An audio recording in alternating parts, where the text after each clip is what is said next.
Roma Wines present Suspense.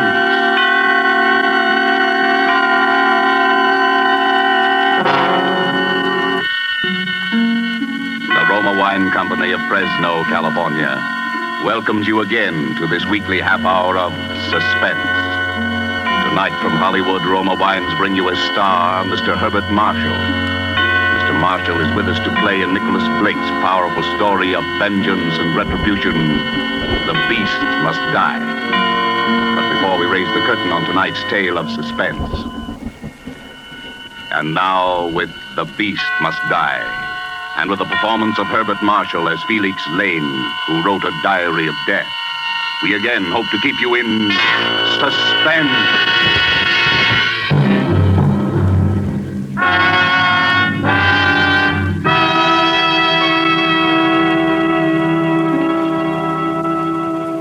I am going to kill a man. I don't know his name. I don't know where he lives. I have no idea what he looks like. But I'm going to find him and kill him. Well, Mr. Lane? I wrote those words, if that's what you're asking, Inspector. And I meant them. Apparently you did. Whatever possessed you to write such a document? Vanity, for one thing, I suppose. A record for posterity of the perfect crime. As you know, I'm a writer by profession. I think more clearly on paper. By keeping this diary, I was able to plan my murder step by step. Details, little things that happened in the course of a day which might so easily have been forgotten or overlooked were written down in this diary, where I could refer back to them and make use of them if need be. But you found out that a real-life murder could not be carried out so easily as the murders you wrote about in your detective novels, eh, Mr. Lane? I wouldn't go so far as to say that, Inspector. In fact, except for the ending, I think this diary is quite the best murder story I've ever written. Yeah, and quite the most incriminating document I've ever known a prospective murderer to leave lying around. Incriminating? In a way, I suppose. In another way, this diary might turn out to be my best defense. How do you figure that, Mr. Lane? Well, supposing I read some parts of it aloud to you and let you decide for yourself. Very well, Mr. Lane. Fire away. That was my first entry. June 18th. Yes, I'm going to kill a man. It takes great singleness of purpose to commit a murder. But if ever for a moment I stray from that purpose, I've only to think of Ronnie. Ronnie was my son. One evening, 2 weeks ago, he was crossing the road outside our house. He had gone into the village to buy some candy. For him, it could have been only a paralyzing blaze of headlights around the corner, a moment's nightmare, and then the impact turning everything to darkness forever. His body was hurled into the ditch. He was dead at once. The motorist who killed Ronnie did not stop. The police have failed to trace him. They say he must have been going 50 around that blind corner from a child's body to have been thrown and injured as it was. The man who drove that car, he is the man I have got to find and kill.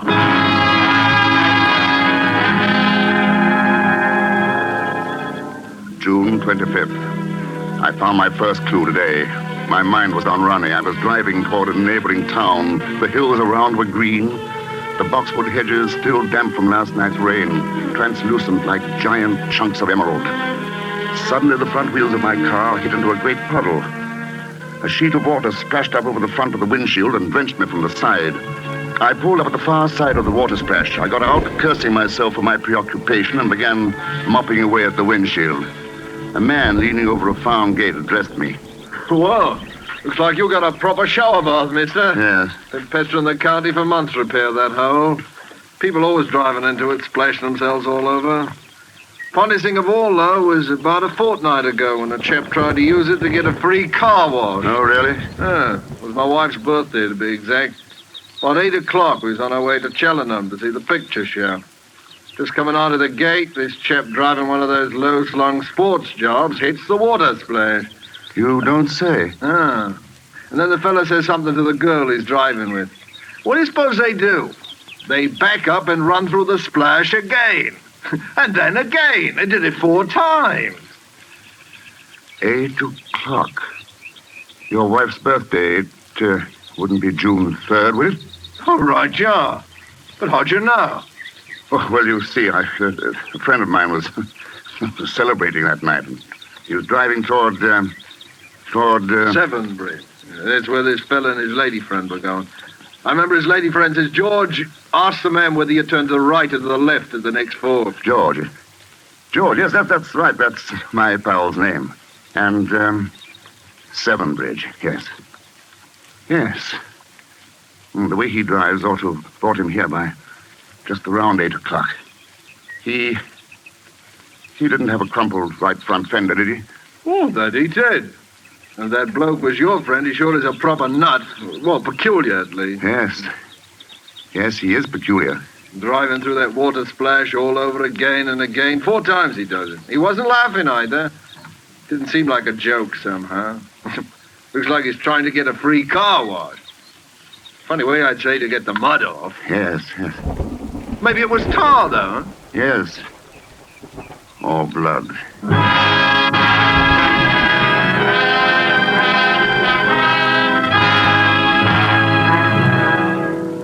July 12th. At Seven Bridge. I've talked to any number of the town's people, and I've met a number of Georges.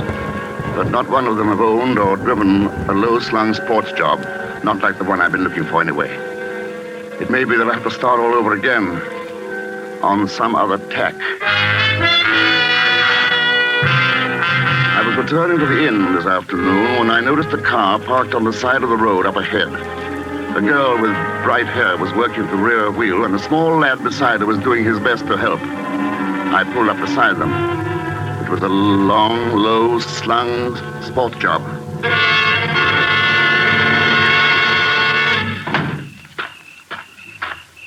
I say, can I help? Well, what do you think, Phil? Oh, yes, sir. Yes, if you would lend a hand. I'm afraid we're not quite heavy enough to weight the jack handle down for another Now, turn. here, fella, let me have a go at it. I say, the paint doesn't seem quite to match on the right front fender. The fender? Oh, Dad had a new fender put on a while back. It's got bunged up or something. I can't tell you how awfully nice it is of you to help us out. Not at all. By the way, I wonder if you and Phil here wouldn't stop for tea with me at the inn afterwards. It's not far, you know. We're expected at home, sir. Perhaps you could come along with us. What do you do, sir? Why, I'm a writer, Phil. Oh, you really must come to see us. It's Gables on Devon Road, my brother-in-law's place. The name's Rattery. We'll give you a ring tomorrow and set a date. Sis will love meeting a real author, and so will George. Did you say your brother-in-law's name is George?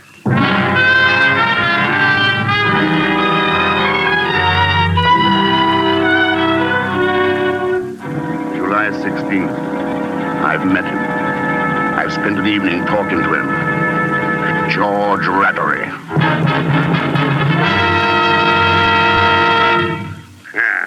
So you're a friend of Lena's, eh?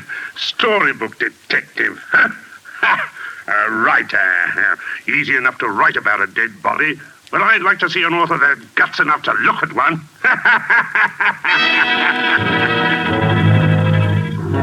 I had been more than a little afraid that George might turn out to be a sympathetic character. That need not concern me any longer. I shall have no compunction at all about putting his light out.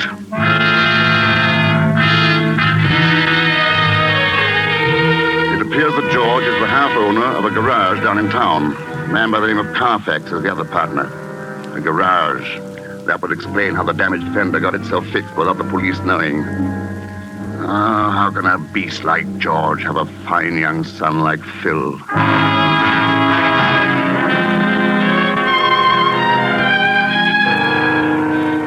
This afternoon, I was rounding the corner of the tea house in the Rattery's garden when I heard voices.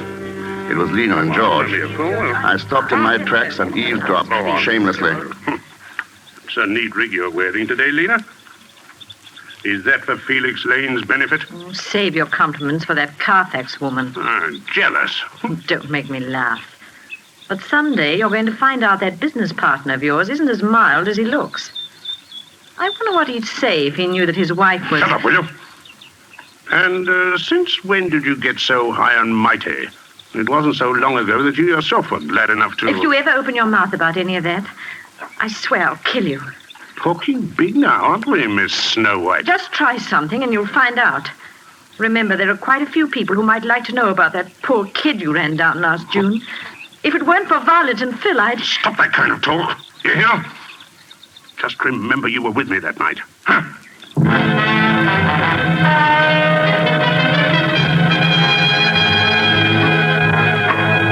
August 5th. Had a look around the Rattery Carfax garage this afternoon. Told George it might come in useful as material in my book.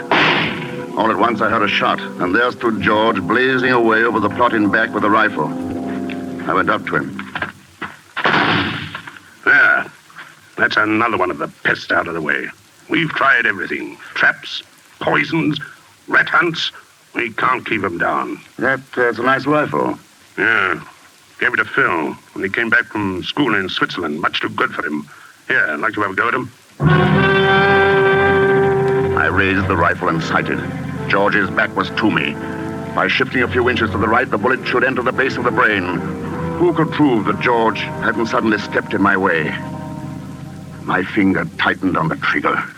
I say, George, I can't find that new tin of rat poison. Phil was spreading some out in the dump yesterday. I wonder where he put it. Oh, hello there, Lane. Hello, Carfax. Hey, watch out where you're pointing that gun. We wouldn't want anything to happen to the senior partner, eh? Not very funny.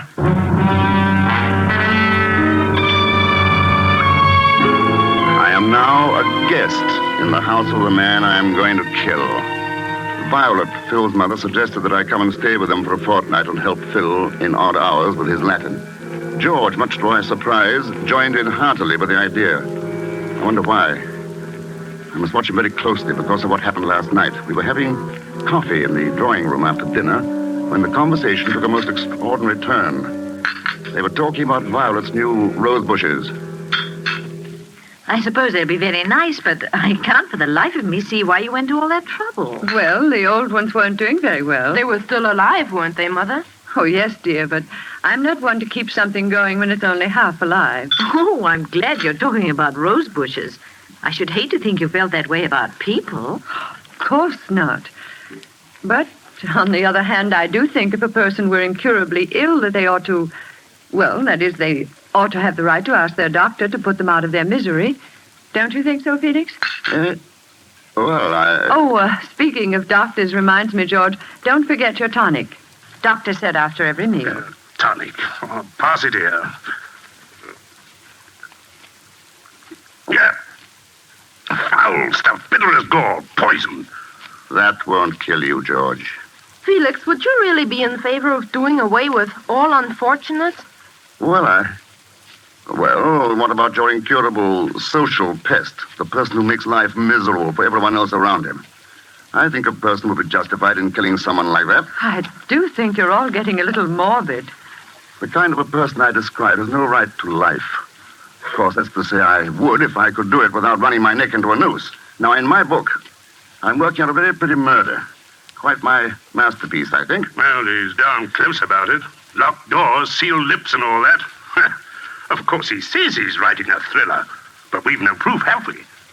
I think you ought to show us the manuscript, Felix. Don't you, Lena? I can't. I'm sorry. I hate anyone to see an unfinished manuscript of mine. I'm funny that way. Oh, Felix, please, get it and read some of it.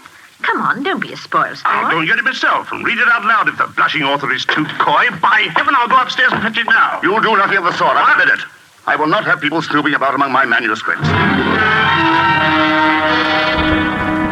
That was close. After all, there is no book but this diary. I must keep it well hidden in my room.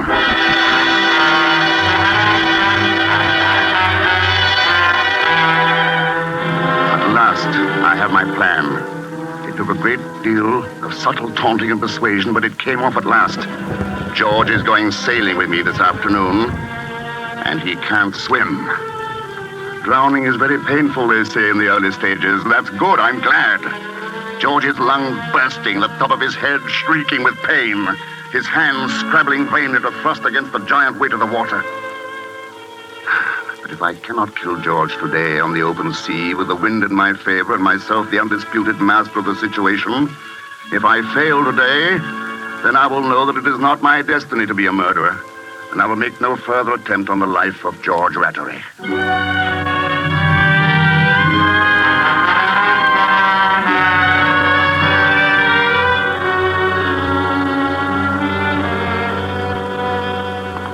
That, Inspector Blunt, is the last entry in my diary. But you and George did go sailing, didn't you? Yes, it was after lunch on the same day. We walked down to the docks together.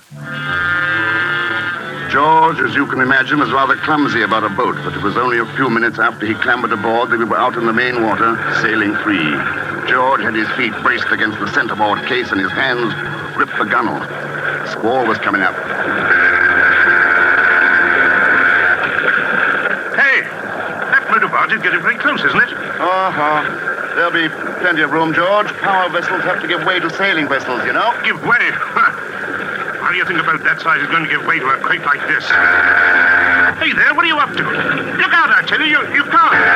What? What if you ran into us? I'll bloody well hang on to your leg and we're both drowned. What are you doing? What? A bit close, but perfectly safe. Oh, perfectly safe. That barge didn't miss us by a yard. The same thing happened the other day when I was out with Phil. He didn't lose his nerve. Oh, he didn't, eh? By the way, you better not stand up in the boat again. That's one thing that's not safe. Very well, my friend.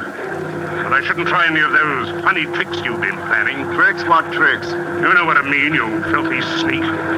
I searched your room just before lunch, and I found your diary.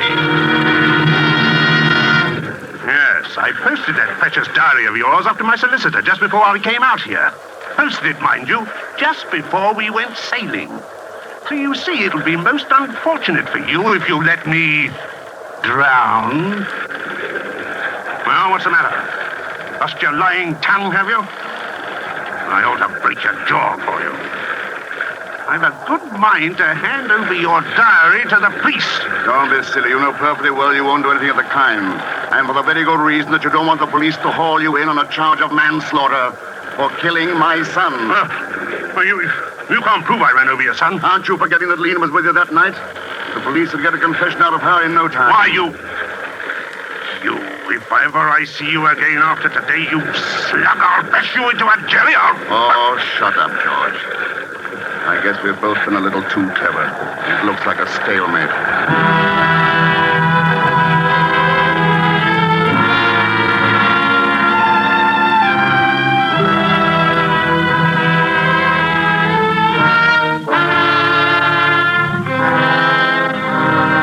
I docked the boat and George stormed off the minute we landed. I came straight here to the inn. Yes, I know.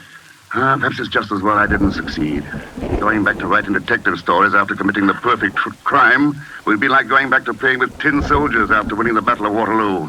You seem to be awfully sure of your alibi. Well, after all, there's no crime in planning a murder, is there? Providing nobody's hurt? Unfortunately, somebody has been hurt. What do you mean? What are you trying to tell me? George Rattery died yesterday evening of the effects of strychnine poisoning. George dead. Strychnine poisoning. All my planning, all my high and tragic purpose, and the beast ends by taking his own life. Poison. I remember now. He used to talk about suicide quite a lot. But I thought he only did it because the subject was so upsetting to his wife. I never dreamed. How did he take it? With his tonic. But it couldn't possibly have been suicide, Mr. Lane. But who? What else could it have been?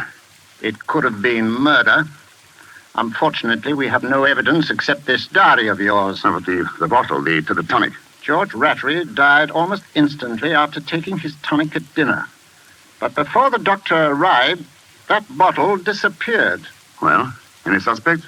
Every person closely associated with George Rattery had enough motive to murder him. But you had the strongest motive. After all, George Rattery did kill your son. Am I under arrest? Not officially as yet. But naturally, I posted a guard outside your room. In the meantime... But, man, you can't go in there. He told us. Officer, let me by. I tell you, I've got to see Inspector Blunt. Please, Mother. I say it's no good. Be quiet, Phil. Why couldn't you have stayed at home? Officer, let me by. I must see. Now, let them come in, officer.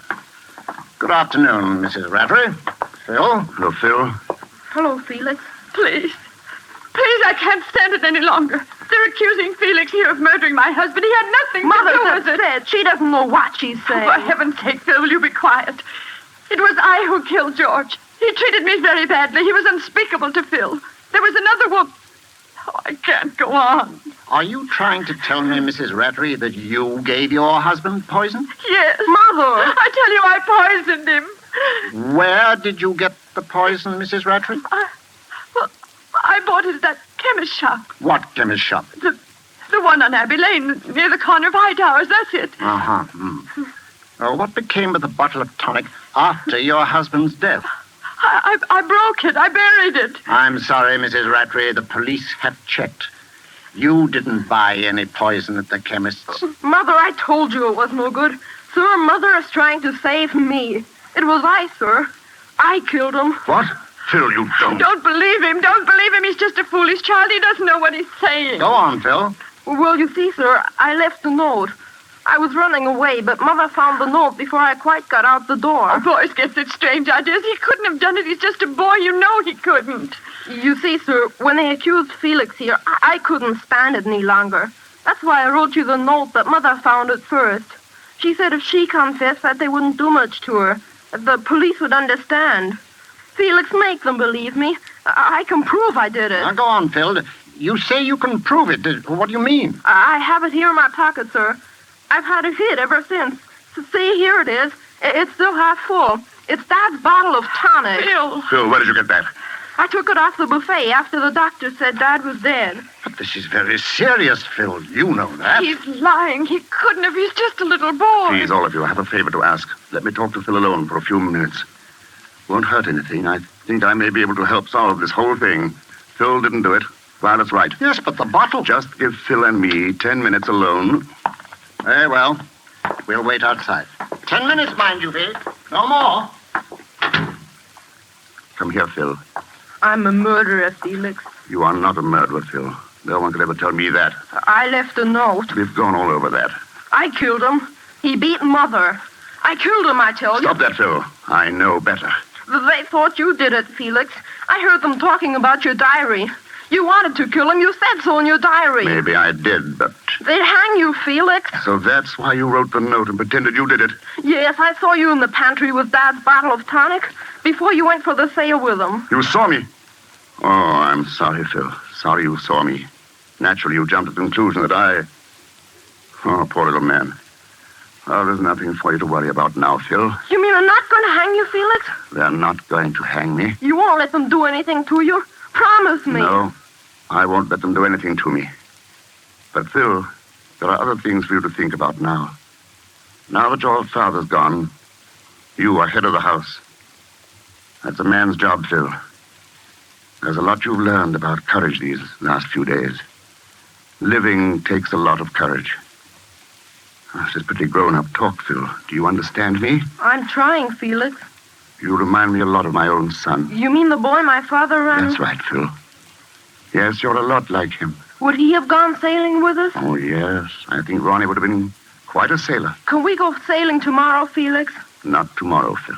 Are you going away, Felix? Yes, but not as far as most people might think. You sound very strange, Felix. I have a note to write. Got to make everything shipshape.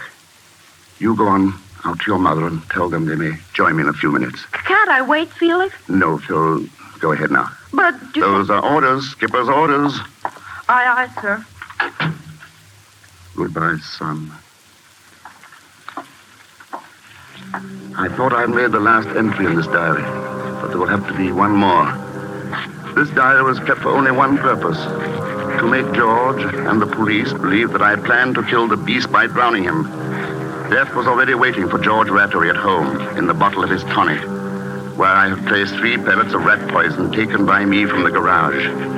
My plan was almost perfect. The only thing I didn't expect was that someone loved me enough to try to destroy the evidence I had so carefully planted in an effort to help me, and even to confess to my crime in order to save my skin. I know now that my life ended with the death of my son, Ronnie. It seems that I must have just come back to life for a few weeks to save Phil. Yes, I killed George Rattery. I have no regrets. I might have known that the matter would be taken care of fittingly.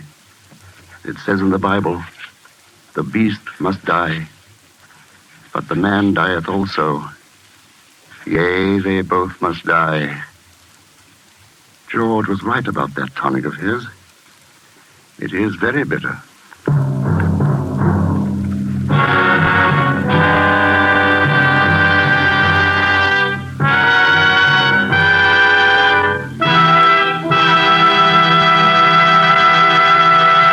And so closes The Beast Must Die, starring Herbert Marshall. Tonight's tale of Suspense. Suspense is produced and directed by William Spear. This is Herbert Marshall. And at the request of the United States Army, I'm addressing this to every soldier listening. Volunteers are once more being accepted for immediate training by the parachute troops. Paratroopers receive $50 extra per month in base pay. Officers get $100 extra per month. If you think you can qualify for the paratroops, apply to your company commander immediately. Mr. Marshall appeared through the courtesy of Metro Goldwyn Mayer, producers of White Cliffs of Dover. Next Thursday, same time, you will hear Mr. Peter Lorre with Richard Conte as stars of Suspense. This is CBS, the Columbia Broadcasting System.